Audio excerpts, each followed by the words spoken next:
Well, I'm sorry this year that we can't have all you third graders come out to the farm and see us shear a sheep in live action. So instead we decided we would do a video for you, and so you get to see the experience, you get to see the wool being shorn off a sheep. First of all, we're going to talk a little bit about the wool. This fleece here, as you can see, there's kind of a lighter colored side which would be against the sheep's skin, and then the darker stuff is what is on the outside.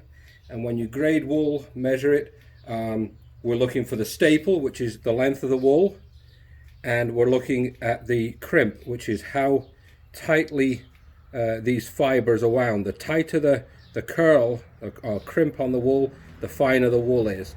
Border Leicester wool is moderately fine wool, will be used for carpet making, and still in like the airline industry, wool is popular for carpeting because it's very fire retardant, which means it doesn't burn fast, and that's a good thing if you have an issue on a plane. So wool's still used pretty widely. The finer the wool, the better the quality of the clothing. The coarser wools generally go for carpet making, upholstery, things like that.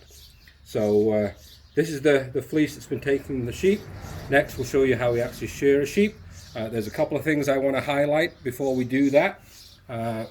Doesn't hurt the sheep at all. It's just like getting a haircut, and we use this handpiece here. You see it's got a comb, which is like to be combed through your hair, and the points are not sharp, so even if I run them across my hand, it's not going to cut the skin.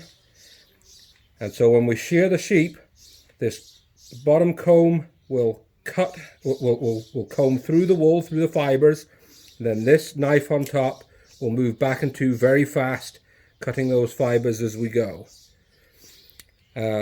Sometimes, you might get a little nick on the skin. If there's a fold of skin, it's no worse than someone nicking themselves shaving. We'll treat that if we have to, but we try not to cut them because the way we hold them and the way we turn them is important to keep the skin tight. The method that we're using was developed early in the 20th century by a New Zealander called Godfrey Bowen. It's called the Bowen method, and most sheep in the world that are sheared according to this standard, because it keeps the skin tight, it keeps the sheep held securely and comfortably, and so that we can just maneuver around and shear the wool off in one big fleece. So that's what we're going to do next, so stay tuned.